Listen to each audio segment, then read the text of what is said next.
从广东佛山开纯电动汽车到湖北武汉，全程记录行驶过程，充分体验了纯电动汽车的缺点。这辆车一共是开了1000多公里，花费了90块钱，每公里只要9毛钱，看上去真的非常省钱。不过我们也算了一笔账，现在发现省油并非是一件好事。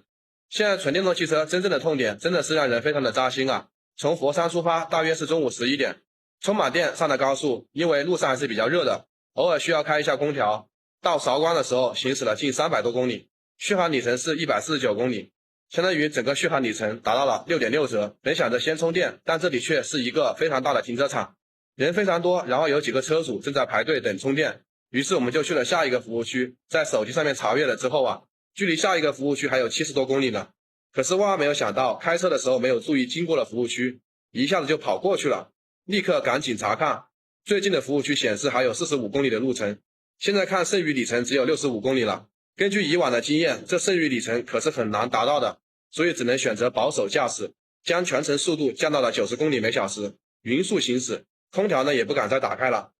关掉音乐，一切能省电的设备全部都给它关掉。这期间车上的4个人看到剩余里程也是越来越少，焦虑症都犯了，每隔一段时间都要看看剩余里程，心里啊都捏了一把汗，生怕大不了终点。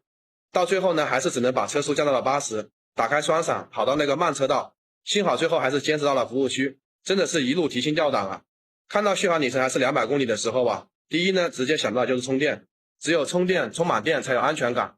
如此远的距离1000多公里啊，轮流充电4次才能搞满电，中途有2个服务区需要排队充电，大约排了2个小时，2个小时每次充电几乎都要3个小时以上，以至于原本只需要12小时的路程就可以达到，我们却开了36个多小时。整个事情呢真的是费时啊又费脑筋，耽误时间耽误太久了。这次旅行可谓是将纯电动汽车的缺点充分体验了出来。回来以后第一件事就准备卖掉这个纯电动汽车，然后呢再买辆燃油车。但万万没想到的是啊，原本19万买的纯电动汽车，只开了1年多，跑了一天的二手车市场，大多数都是摇头不肯收，只能收个7、8万块钱，这价格呢肯定是舍不得卖的，只好继续开。关于纯电动汽车，我的观点，第一，纯电动汽车的优势的确非常明显，主要体现在省电、充电、省钱。前面咱们所说的100公里只要9毛钱左右，与燃油车相比啊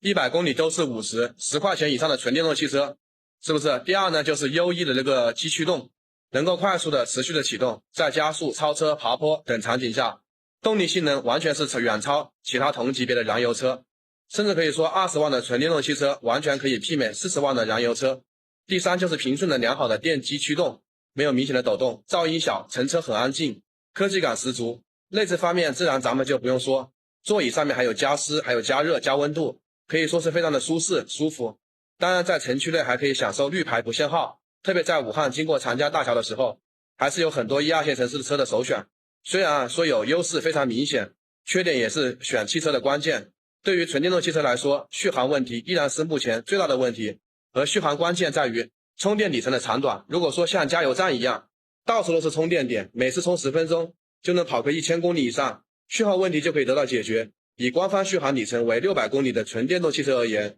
这款车最多只能跑到300多公里，相符的幅度是60%到70%。为什么会觉得纯电动汽车省油而不省钱？由于受到里程数的限制、保值率、电池保修政策，现在才体会到纯电动汽车的省油并不是真正的省钱。不知道大家怎么看？也欢迎大家在评论区留言讨论。